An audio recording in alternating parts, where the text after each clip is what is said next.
hendak menceritakan apa yang dilakukannya terhadapku.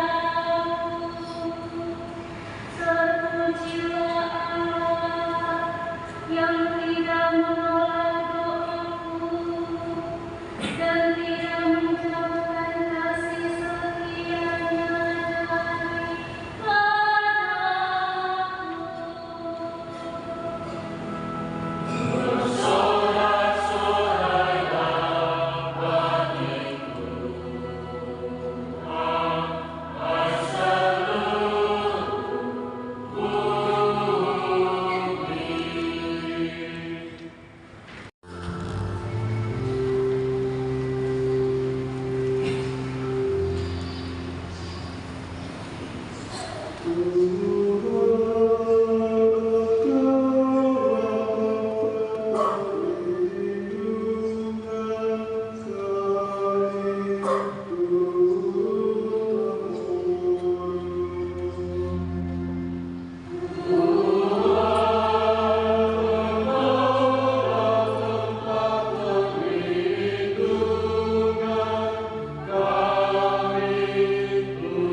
Demikianlah perkara yang di atas, bukan yang di bumi.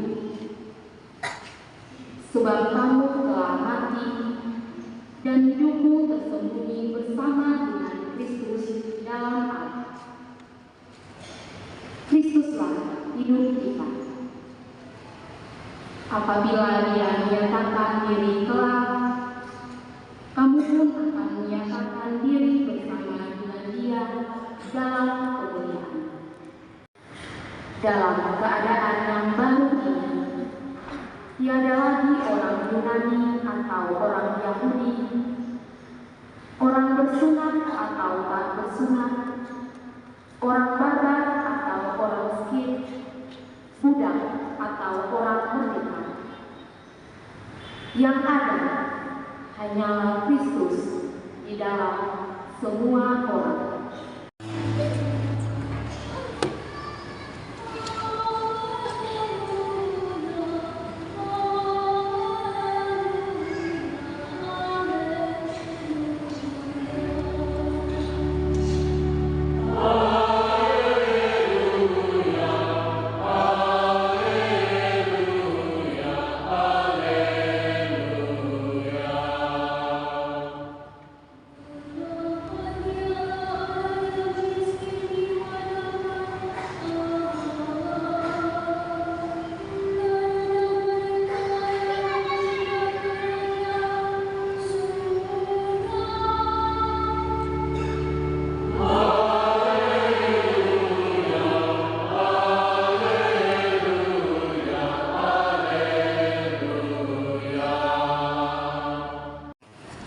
Ketika Yesus mengajar orang banyak, salah seorang dari orang banyak itu berkata kepadanya, "Guru, katakanlah kepada saudaraku supaya dia berbagi warisan dengan aku."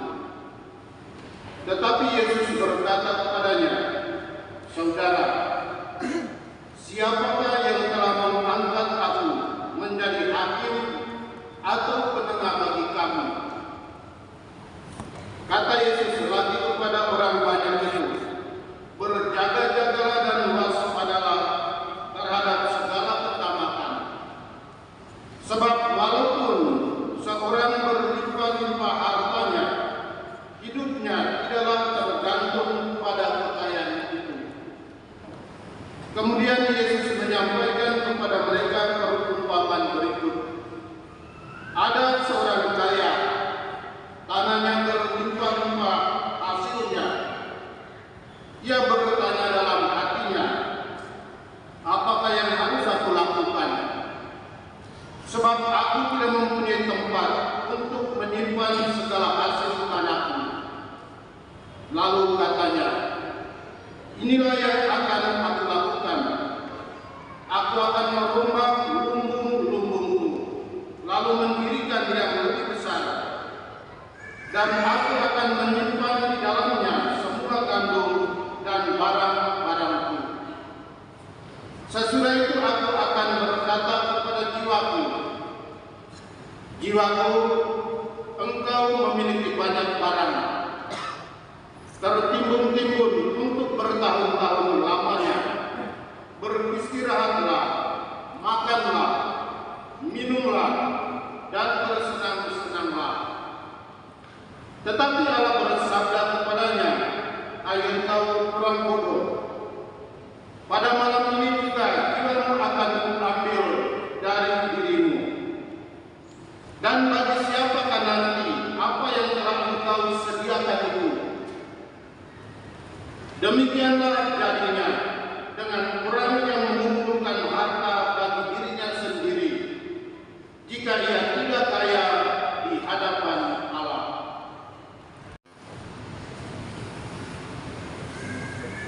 Siapakah yang akan memiliki harta yang tertimbun? Bapak Ibu saudara-saudari, mata yang saya kasih dalam Kristus, kita semua dalam hidup kita, meskipun kecil saat kita, tetap kita mau supaya hidup kita sejahtera. Tidak ada yang mau untuk hidupnya susah. Pernah ada seorang pengusaha sukses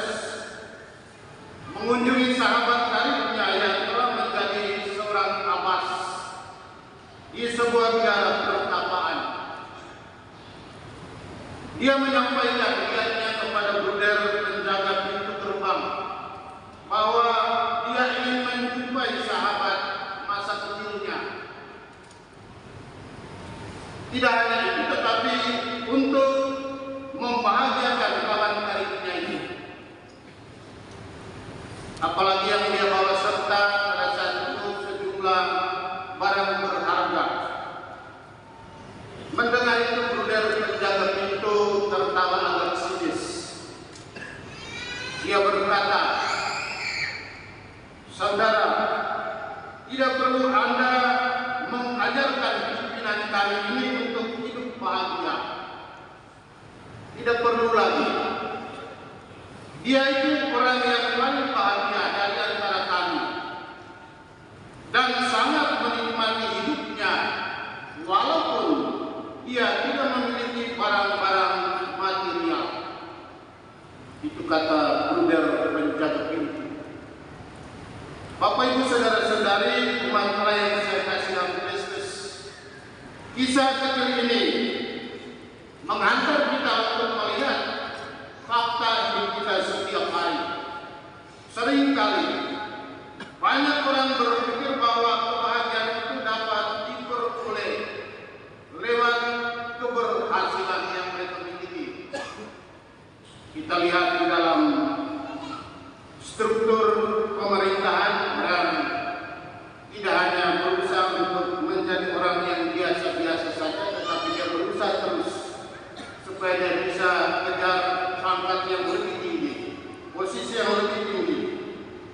Tidak hanya itu, tapi banyak kali dengan kedudukan yang tinggi dia juga dapat kekayaan, hartanya juga bertambah, dia juga punya kuasa. Walaupun dalam kenyataan tidak selalu terjadi demikian di dalam hidup untuk semua orang. Sukacita dan kebahagiaan sejati dapat ditemukan melampaui persaingan dunia. Maka orang berusaha dengan segala daya kemampuan yang mereka miliki.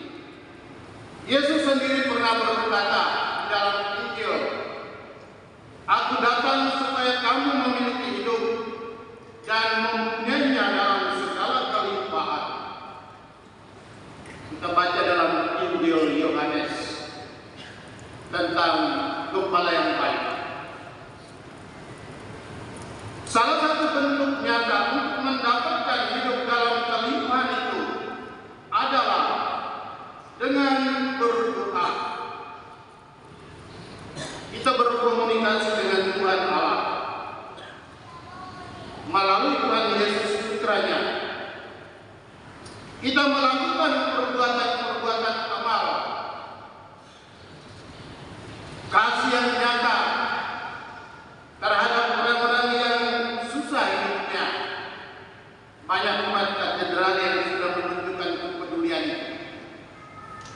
Mereka mengobati orang-orang susah, membagi harta mereka dengan orang-orang yang kurang di pedalaman.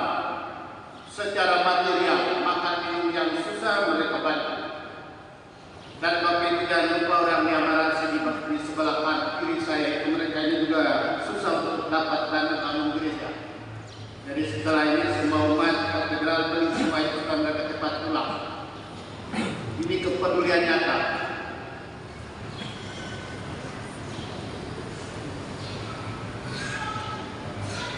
Selain itu, mereka juga lebih banyak memberi daripada menerima, serta berpihak kepada orang-orang yang mengalami kesulitan di dalam hidup mereka. Inilah hal-hal yang berguna yang disampaikan oleh Tuhan Yesus untuk kehidupan kita masing-masing. Bapak Ibu saudara-saudari umat Allah yang saya kasihi, Tuhan Yesus tadi memberikan kepada kita perumpamaan yang jelas. Kisah tentang orang yang kaya, hartanya begitu banyak, lalu dia mau membangun gudang besar lagi untuk menyimpannya. Tetapi dia katakan, untuk apa Anda bersusah payah kalau malam ini aku mati? Barang-barang yang kau kumpulkan dengan susah payah untuk siapa? Itu menjadi pertanyaan untuk kita. Yesus sebetulnya menggunakan perumpamaan cerita singkat yang dipakai sebagai perbandingan. Kita lihat diri kita masing-masing, apa yang kita lakukan di dalam kehidupan nyata ini. Yesus mengakhiri perjalanan tadi dengan mengatakan, demikianlah jadinya dengan orang yang mengumpulkan harta bagi dirinya sendiri, jika dia tidak kaya di hadapan Allah. Jadi kekayaan di hadapan Allah itu harus kita miliki. Meskipun hidup kita di dunia ini sudah berkelimpahan. Kaya di hadapan Allah karena orang menemukan sesuatu yang lebih penting,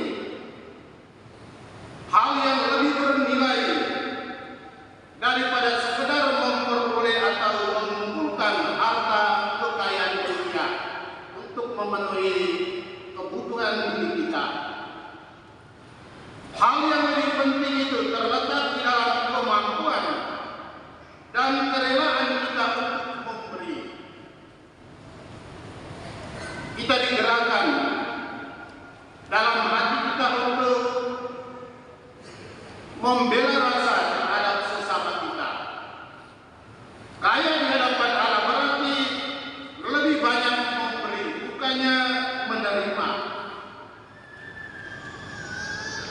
Kita kenal hampir semua orang dalam kehidupan masyarakat kita yang sangat sulit. Mereka itu juga memberi dengan penuh perhitungan, tetapi begitu gampang kalau menerima. Dia sangat bersukacita atau bergembira. Memberi saja kita kadang-kadang kita katakan dia kecil sekali. Umat katedral harus melihat diri masing-masing. Saya perhatikan mereka memasukkan derma saja dia tukar di depan kios. Ada uang lebihan baru dia masukkan. Itu kelakuan kita kurang bagus. Apalagi kita masukkan aksi-aksi wajib juga sama. Doa rosario, kalau doa kita tangan kaki itu mengantuk kita doa terus. Kolektif kita mungkin hanya 50.000 atau 2.000 rupiah, 1.000 rupiah itu yang rajin masuk di kotak. Tidak heran kalau bertahun-tahun aksi kita diumumkan itu kecil, karena kita tidak ada kesadaran. Kita maunya menerima, memberi sulit. Jadi dengar baik-baik khutbah katedral ini. Saya ikuti 17 tahun ini, tidak terlalu banyak berkembang baik. Awal-awalnya saja. Ini tanda bahwa kita mau menerima, kita senang, tetapi memberi kita rasa susah. Tetapi kita akan jadi susah terus.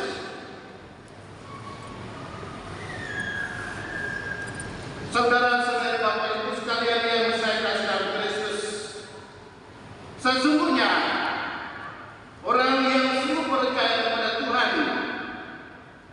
akan memiliki sungguh-sungguh, bukan hak mereka melainkan milik Allah yang dititipkan lewat sesamanya.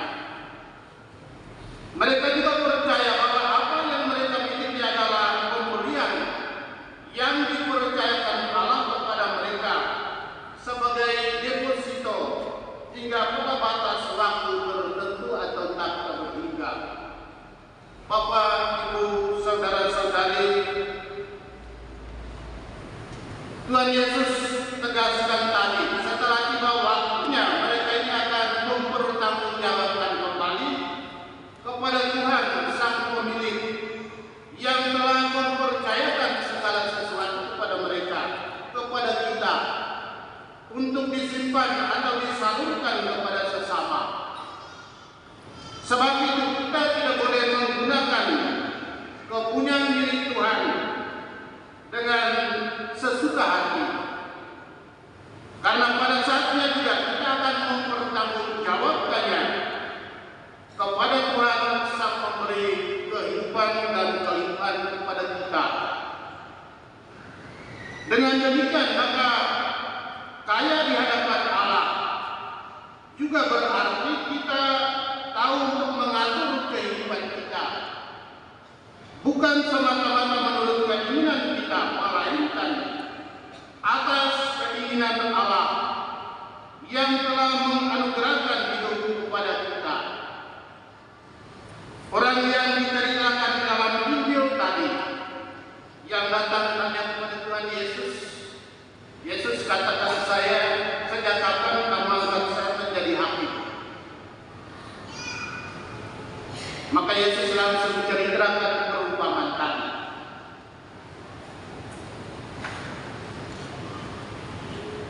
Orang tadi mengatur kehidupannya sendiri sesuai maunya, tanpa memperhitungkan keinginan dari Tuhan Allah. Dikiranya dengan mendirikan lumbung-lumbung baru, gudang-gudang besar untuk menyimpan hasil gandum yang banyak, hidupnya jadi aman. Ternyata dia terkejut dengan kata-kata Tuhan Allah tadi. Yesus katakan, hai orang bodoh, pada malam ini juga jiwamu akan diambil daripadamu. Kepada siapakah semua harta yang kau kumpulkan itu? Dia menjadi sadar bahwa hidup bukan untuk menjadi milik pribadinya, melainkan milik Allah. Allah bisa memberikan dan mengambil kapan saja, dan kekayaan sama sekali tidak mampu untuk menyelamatkan nyawa kita. Bapak Ibu saudara-saudari, maka yang saya kasih dalam Kristus, banyak dari antara kita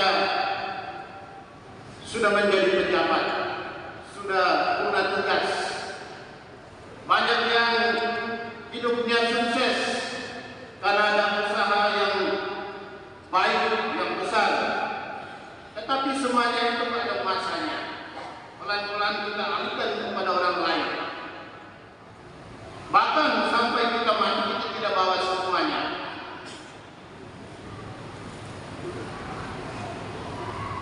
Kita hanya butuh waktu, kita hanya butuh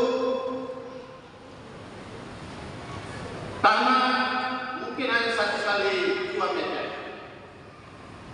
Di sini masih tanah masih luas dan kubur kita kadang besar sekali. Tetapi pada kenyataannya itu kecil. Semua harta yang banyak tidak ada guna lagi, tidak bisa membantu kita. Kubur kecil kalau memasukkan harta benda juga susah. Kita ingat seperti Agustinus coba gali lubang untuk memasukkan air laut. Seorang anak kecil tegur dia, untuk apa Anda susah payah? Sangat sulit Anda mengisi air laut dalam lubang kecil. Itu dia memahami kehendak Tuhan. Kita sekalian juga demikian. Perlu kita memiliki satu pemahaman yang benar tentang kehidupan kita saat ini dan kehidupan yang akan datang. Semua yang mendengar Injil pada hari ini pasti membuat kita jadi dilema, bertanya-tanya. Sebab ada dualisme hidup di dalam diri kita sendiri. Ingat bahwa dunia yang kita huni pada saat ini cuma tempat persinggahan, seperti terminal. Untuk sementara waktu saja. Syukur kalau kita sehat dan umur kita panjang. Sebab segala sesuatu yang dibutuhkan Tuhan dapat kita nikmati cukup banyak waktu. Tetapi kalau tidak, mungkin kita hanya nikmati dalam waktu sekejap saja, 1-2 tahun. Kekayaan yang kita miliki hanya kita nonton saja. Olehnya, Bapak Ibu Saudara-saudari, marilah kita menggunakan segala pemberian Tuhan lewat segala kemampuan kita dengan bijaksana, agar kita tidak kehilangan harta surgawi yang disampaikan oleh Tuhan Yesus dalam minggu ke-18 hari ini.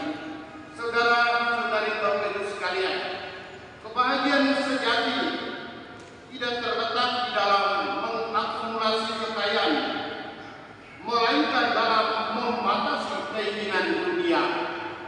Rasul Paulus katakan tadi, kita tidak boleh terpengaruh oleh harta dunia, harus mampu untuk mengekang diri.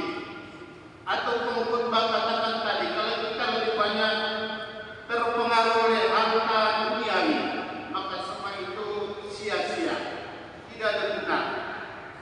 Mereka yang kaya secara haram beda dengan mereka yang kaya secara halal, karena mereka dapatkan semuanya itu dengan keringatnya sendiri, susah payah mereka alami, dan mereka itu bersyukur dan puas dengan apa yang ada. Sebaliknya, orang kaya yang mendapatkan semuanya itu secara haram dengan tiba-tiba, maka mereka bisa saja dipilih pelan-pelan. Ingat orang-orang yang kerja tidak jujur sebagai orang Katolik di instansi pemerintah yang kerja kotor, itu pelan-pelan dia mulai dikirim di penjara